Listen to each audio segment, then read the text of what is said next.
Hi everyone, welcome to the Spring 2018 Orchid Collection update. I know this update has been long awaited and probably way overdue, but I'm here today to do the update. So, as promised, I am going to give you guys a little tour of the new grow space down here in the basement. So I've slowly converted everything to the LEDs that were purchased from Fluence Bioengineering.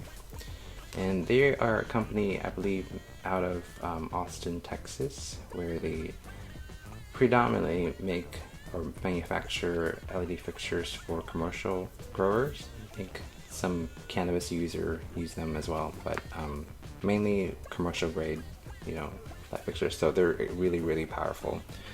And there's a number of models that they make, but I purchased in my grow space the Viper, and the other one is the Ray 44.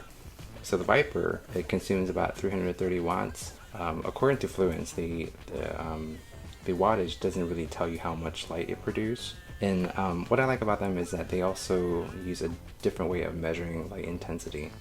They use ppf, which stands for photosynthetic photon flux, which is the amount of photosynthetic active radiation, or PAR, per second to measure the light output. Which I think in most literature it's using ppf versus the lumens or the foot candles that typically we're used to seeing when we buy light fixtures. Which is, I think it's more appropriate because light fixture, lumens and foot candles, they're more of light that we humans can see, but the light that plants consume covers a wider range of radiation, so there's stuff that we can't see. And so when they measure in ppf, you get a more accurate reading, I guess. But anyways, I don't know too much about it, but it seems they're a little more legit, so I went with stuff from Fluence. And the Ray 44 is a 85 watts fixture that produces 190 micromoles per second. Okay, let's just take a real quick break to do the tour. Alright, moving down to the basement. First thing you'll see here as we turn left are my washer and dryer that's not operational and just kept here for storage because they're extra. And right there is what I call the wall of consumerism, where I've kept all the boxes for stuff I bought. If we turn over further, we'll see my first grow space. This is for my cacti and succulents. They are kept under LED panels, and right in front of that I have some seating areas where you want to sit down and just look at them. As you can see, this basement is unfinished, so everything is kind of unsightly. So in order to deal with that, I started trying to make it look prettier by hanging these old prints of my orchids. Moving on, as we make a right, we will go into the first grow area. This is where I keep the bigger plants in my collection. And hanging from these racks are actually clothing racks that I purchased from IKEA. For each rack, I have these LED bars hanging from the ceiling. They are the ones from Fluence, and the model is Ray 44. If you're curious about how much these light produce using conventional metrics, at the maximum height I'm getting readings around 9,000 foot candles.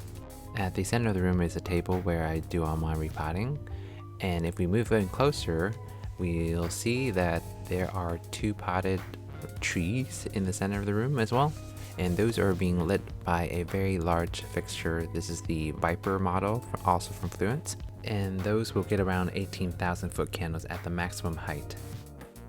Moving in closer, you'll see where I keep all my cats in the corner under the older LED fixtures that I have. I'm slowly phasing out these older fixtures because they produce about the same amount of light as the Fluence, but they consume significantly more energy, maybe 3 times as much. All of my gardening supplies are organized into these 2 shelving units. That includes everything from potting, mix, moss, bark, various pots, containers, anything. Everything is organized into these 2 shelving units with the white bins. Next, we'll go into the area where I keep all of my mounted orchids. It used to be an aquarium, but now I've just kind of used it to house all the mounted orchids. And the lights that you see here is also a Ray 44 unit, and there is a misting system that's automatically timed for, I believe, every 4 hours. And if you happen to be curious, this is where I edit all of the videos for YouTube.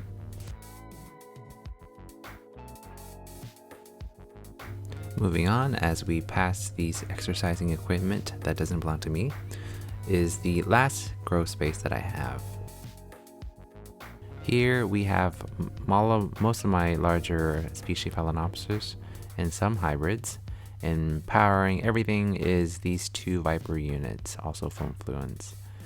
They produce quite a bit of light. If you're curious about that spike that's breaching for the ceiling, that's actually from my Schomburgkia undulata or Laelia undulata, and it bloomed not so long ago on a very, very tall spike. It was quite a show.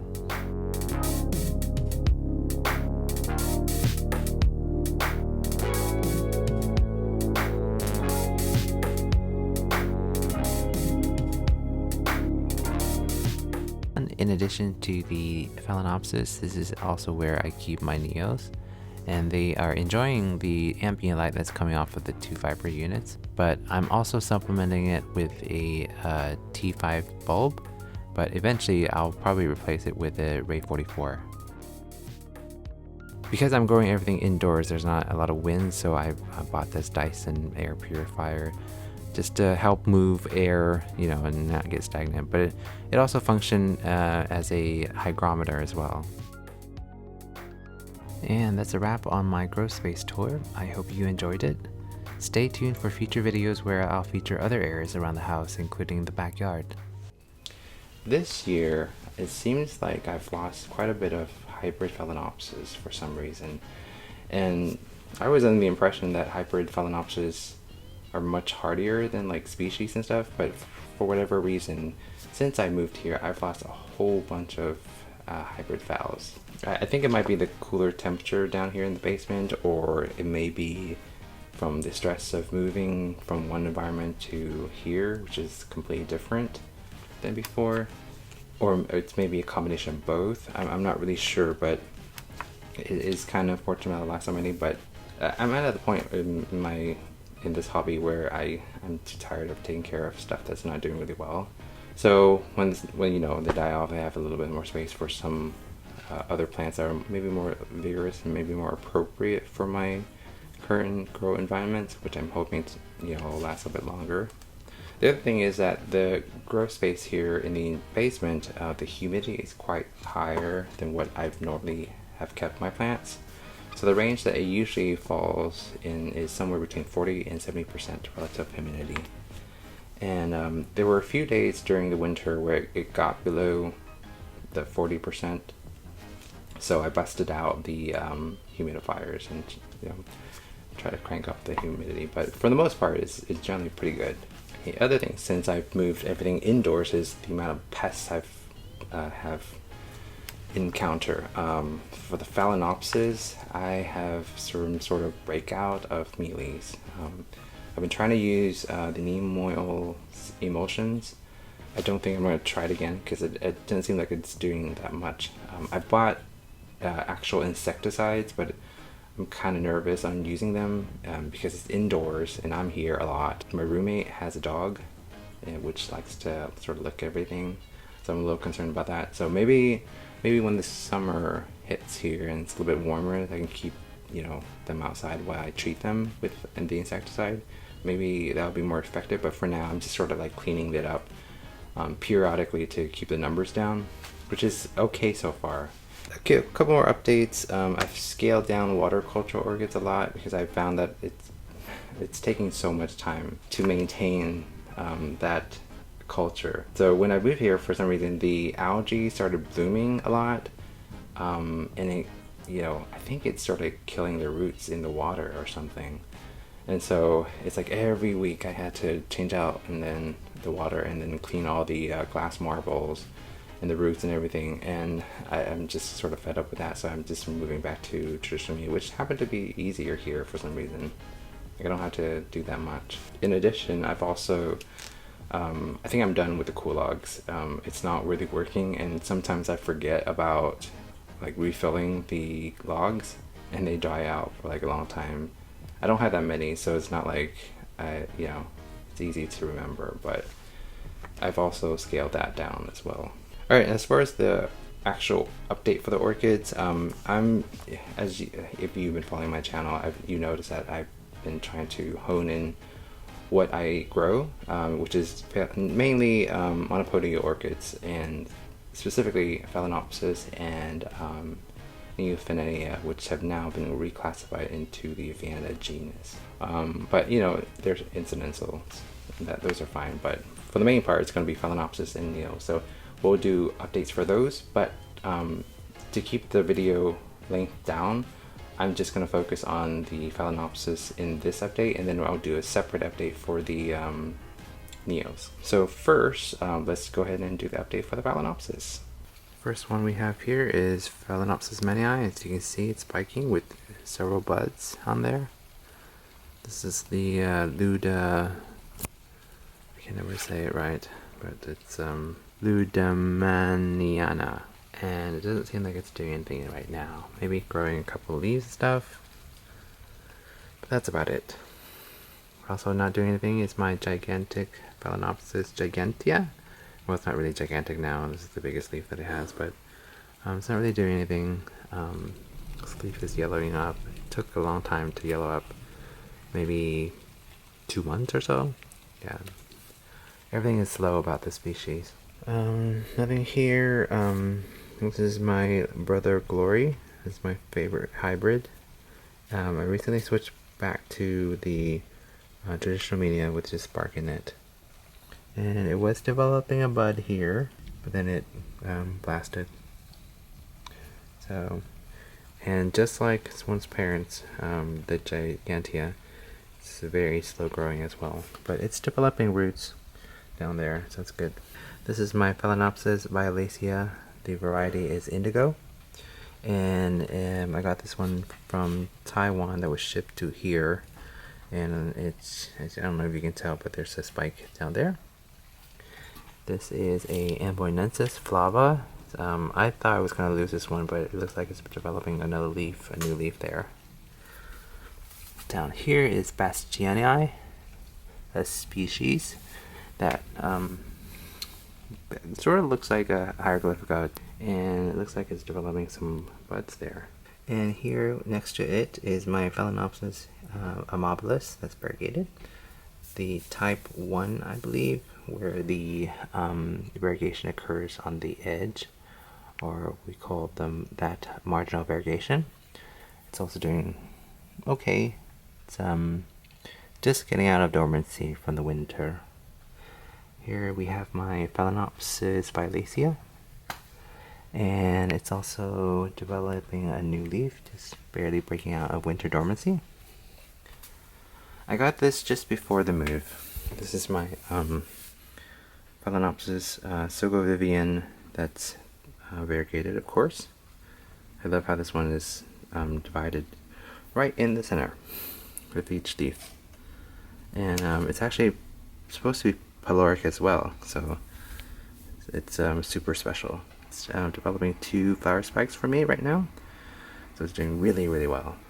Here we have my Sogo grape. It's developing a spike inside the pot. It's doing well. These buds are on my Phalaenopsis Ox Golden Sands. It's produced these very dark leaves since I moved under these lights, which is actually quite appealing to me. But I don't know if that means that it's developing or receiving way too much light, but it seems to be doing well. Here is one of my recent waterculture converts. It's Phalaenopsis Inscriptio. So with the recent change, it hasn't done much, so nothing to report there. Here's another convert. This is labeled as a Mycolitzii, but just from how the blooms look, I think it might be one of those hybrids. I'm not sure which, but I don't think it's actually a species, this particular one. Okay, over here we have a Phalaenopsis Vanozza, which was doing really well in water culture, but then it didn't with all the algae that built up and the roots starting to die, so I converted to traditional media. And the spike that it had, it never bloomed, but it did develop this cakey, and the flower spike started turning yellow, and I cut it off and separated it. It looks like it's taking on the traditional media okay. Here's my Phalaenopsis Tetraspis C1.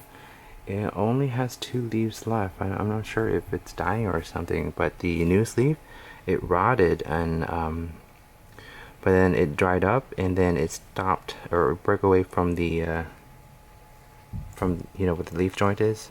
I can't really see that well, but I think it didn't progress further in, so I'm hopeful this one will make it. But it did like elongate these 2 spikes, so that was confusing. So I think it's okay, but I was hoping more leaves so we can have a better blooming season. Right next to it is a regular Tetraspis, and as you can see, it's doing really well. I have lots of bud counts on these 2 spikes, and this lost some of the older leaves that were damaged by me, so I'm glad that will eventually go away. Here's my Fuscata. It's also not doing anything except there's a tiny spike in here that's developing. I don't know why. I would hope or think that it would develop more roots and leaves, but that never happened since I got it, but I did get that spike. Oh, we got a visitor. Oh, never mind. Alright, so here is my Jovana. It's developing 2 spikes that are going into the pot. So I need to repot this into something else, or maybe mount it so then it doesn't do that. It's been a tendency in the last 2 blooming seasons, so yeah, I don't think a pot would be very good for it long term. Here is my Phalaena. It's also got a leaf rot, the newest one, and it went in there. I'm not sure if it's finished or not, but it's just like hanging around. And I did notice that there's a key developing that's sort of inside the media, so it's going to be a little tricky trying to get, you know, grow or develop that outside of the pot, but we'll see. Here's my Coordinative. It's developing a spike, or 2 spikes, also looking like it might be going into the media, so that's not good. I'm gonna keep a close eye on it. It's got a little leaf rot in the center too, and it looks like it's okay now because the leaf extended out a little bit, so we're okay there. Here is my Amboinensis that bloomed recently, and it looks like this spike is on its way out. Over here we have my Stuartiana, the replacement, and it's developing a new leaf. This one is one of my Cornucervi, and it is developing a new bud on the old spike, and I think, I can't really tell in there, but I think it might be oh, it's actually just a root, but it's developing leaves at the moment, so it's doing well. This is my Phalaenopsis pulchra, and as you can see, or I don't know if you can see, but there's 2 flower spikes, so this will be the first set of blooms that will develop for me. I bought a Phalaenopsis Mariae that because my first one died, but I got this one from LLC, and it looks like it's spiking, so yay. Here's my second Cornucervi. This one is a Flava variety, and it's developing a spike here. It did blast the first bloom. probably because I forgot to water it for some reason. Like I missed this pot for some reason and it blasted. But there's 2 spikes, one down here, and it's promptly developing its second bud here. Here's my Phalaenopsis sylvensis, just growing. Also growing, that is the Phalaenopsis ledenii. Here we have my Phalaenopsis equestris. Shed a lot of leaves since I moved it down here in the basement under lights. It had a really good blooming season recently, but that was done. And this is the Phalaenopsis dragon tree eagle. I love the blooms on this. It has the shape of like a Bellina or Violacea, but it's yellow and it has like blotches of pink on it. I think pink and yellow goes together on a Phalaenopsis flower. It's really attractive. At least to me. It's developing its new leaf. This is the Phalaenopsis Guadalupe. Panetta. It's developing its spike. Very first one, I believe. I'm very, very excited to see what that looks like. This is one of my grocery store Phalaenopsis that I picked up at Kroger. It was doing pretty terrible outside, and when I brought it in here, it actually developed a spike that didn't come out all the way, so it got stuck in there. It's looks like it's dried up, and so I sort of tried to remove it. I removed it and found a whole bunch of mealies in there, so that wasn't good. But it lost some stuff, or a lot of leaves, while it was outside. But you can see there's some green leaves coming through. Also, there might be another flower spike on this side. I just realized that. This is a recent acquisition. This is a Phalaenopsis Gigantica, another one, but this one is a very rare alba variety. I bought this from Norman, and as you can see, it's a little tiny baby, but it's doing okay. Here is my second Amabilis that's variegated, and this one is this newest leaf it's wonderfully variegated. Here is a Cabasa. This one was trying to spike during the winter, but I think I didn't water it enough or something. But I started seeing buds, but then it just like dried up. So now we're seeing some root development and a new leaf coming through. Here is one of my very old orchids. It's a Phalaenopsis Baldwin Kaleidoscope. It's cultivar Golden Treasure. I had it for a long time, and then it bloomed really well for me, and I gave it to my mom to enjoy the blooms or whatever. And I forgot about it, and she kept it for a while, but then like it went downhill, and so I took it back, and now I got a spike.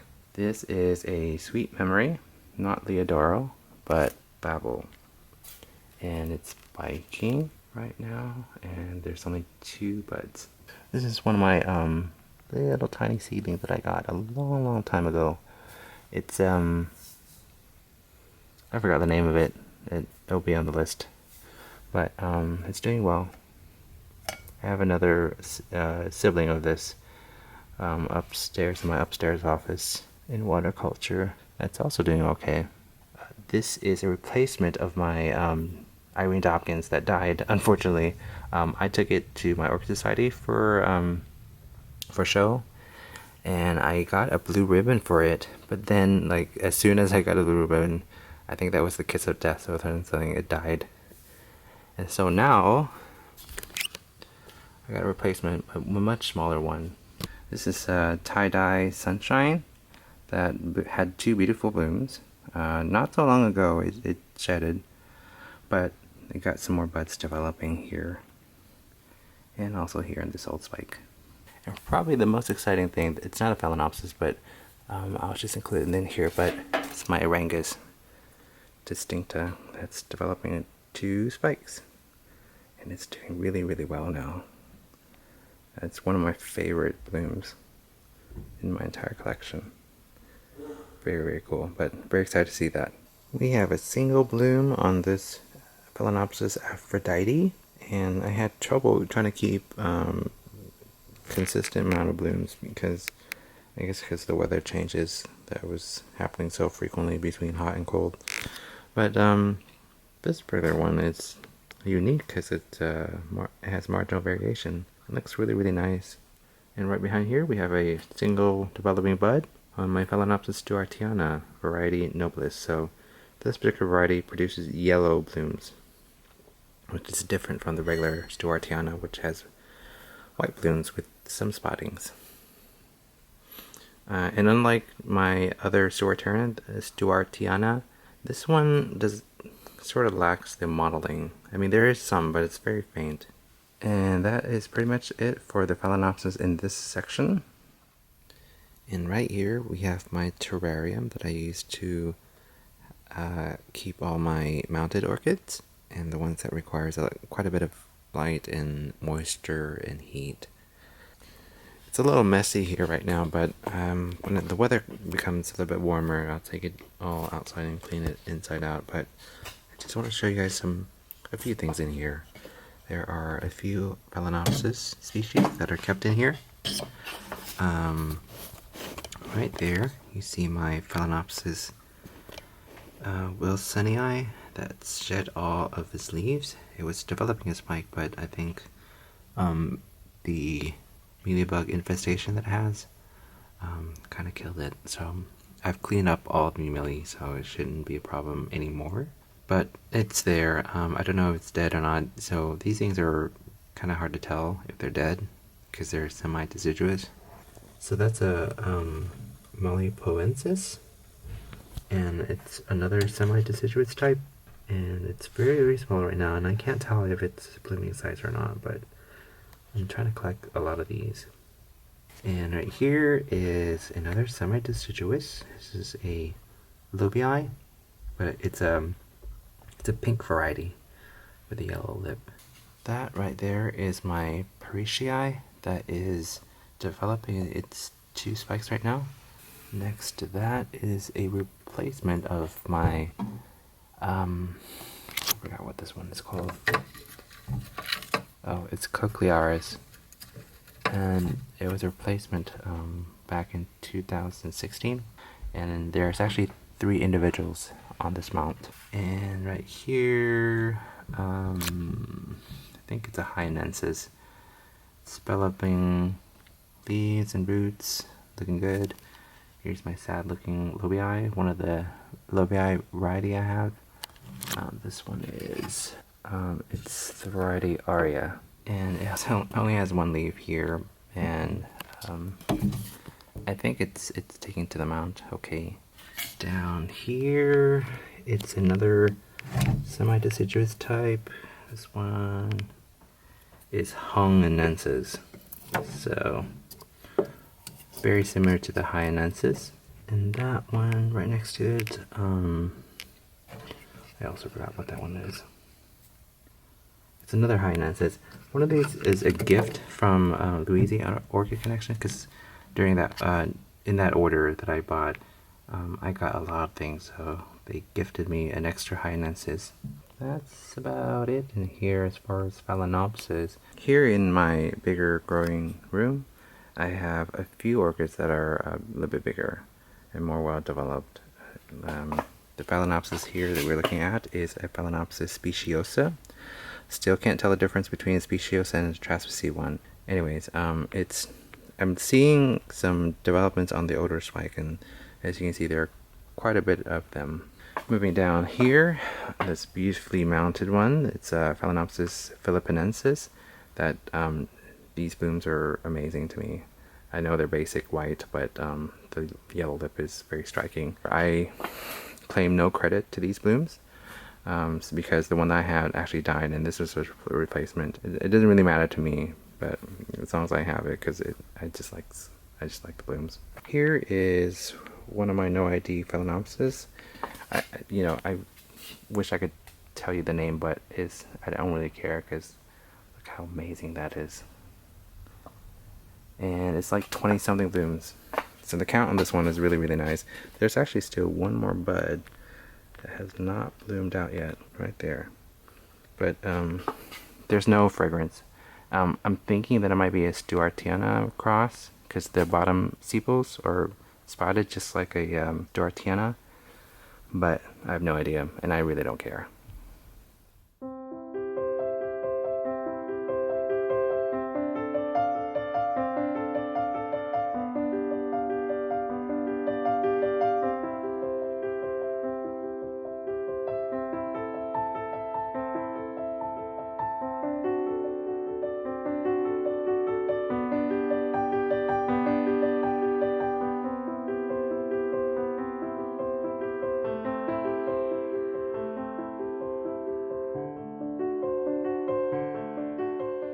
Alright, we've come to the crown jewel of my orchid collection, and this is my Phalaenopsis Schilleriana, variety Purpurea. There are 41 blooms. Originally I had maybe 43 or 44, but those blasted earlier in the development stages. As you can see, the leaves are mottled, but not very strong. It is quite large. The longest leaf that it has is maybe a little bit over a foot, so it's a pretty good size. So the one I have here is a little bit different than other varieties of Schilleriana. The most significant difference is that it's fuller, the petals are rounder, and it resembles much like a hybrid Phalaenopsis. But the lip is flattened out like this, which is very similar to other varieties. But I checked online, the Purpurea variety tends to be a little bit fuller in their shape. So it kind of resembles a hybrid Phalaenopsis. I do have another Schilleriana. It's the TKP clonal variety. And it's much different than the Purpurea that I have. As you can see, the petals are a little bit more skinnier, and the colors is not as vibrant. This one is actually a replacement that I've had maybe 2 years or so, but that one promptly died to rotting or something. Anyways, I got a replacement from Louisiana Orchid Connection, and it's about the same size as the one I had. It developed quite a bit of blooms during the winter, but then it blasted several of them. There is a secondary spike here, or branch, but that one, as you can see, it is dried up. But the rest looks nice. Let me move it here so you can see the contrast between the Purpurea variety and the TKP clone.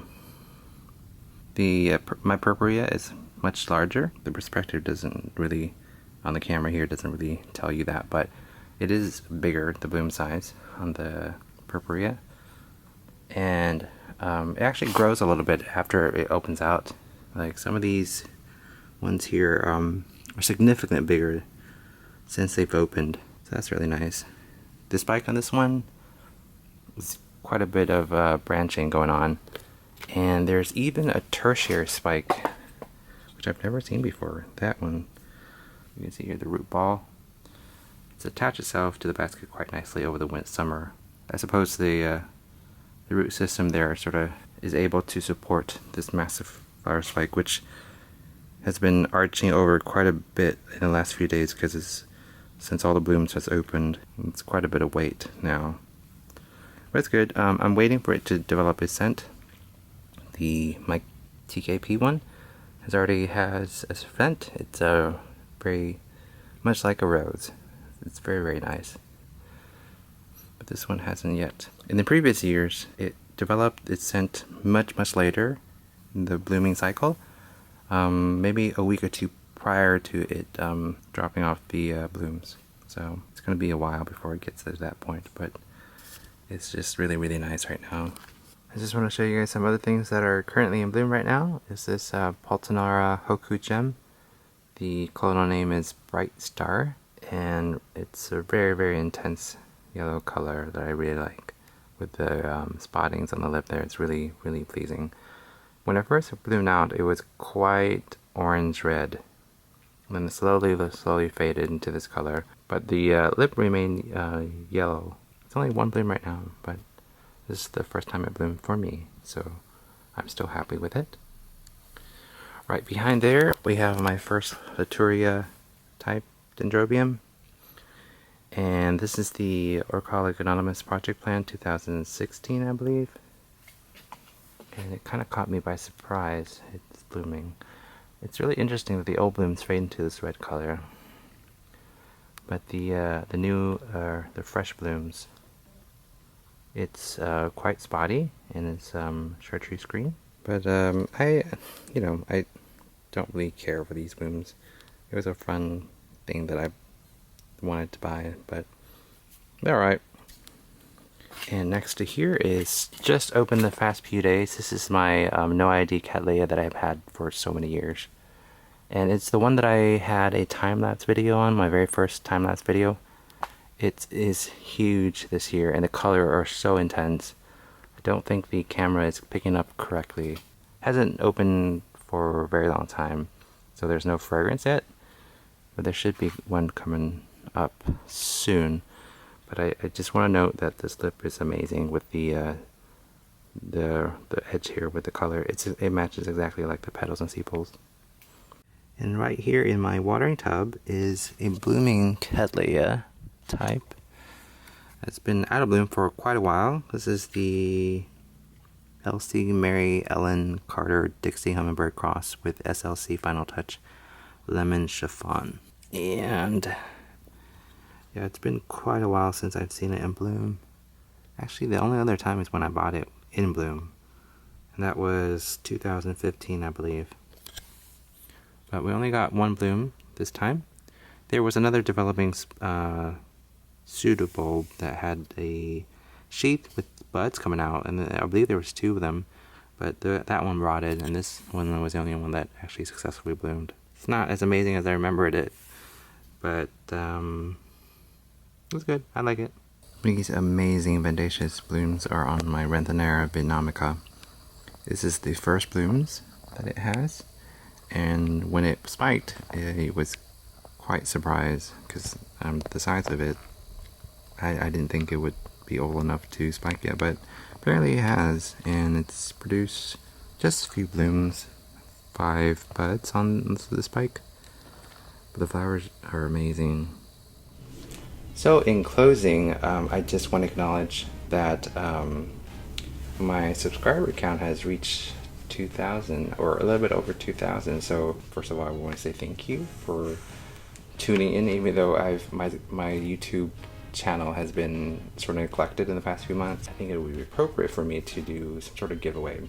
I don't know what it is that people want, so I have to think about it a little bit more. But in the near future, I think I should do a giveaway to say thank you. Speaking of YouTube channels, there's one recently created by my friend Dimitri, which I'd like to give a little shout out to.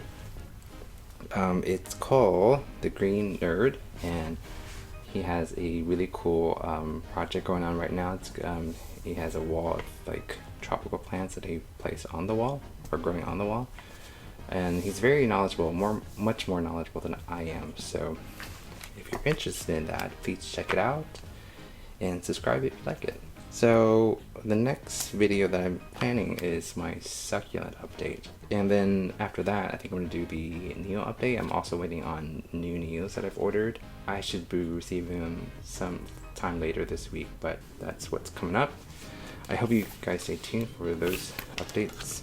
And that's pretty much it. As always, thank you for tuning in on this lousy schedule that I've been trying to keep, but I'll try to do better next time. But bye for now.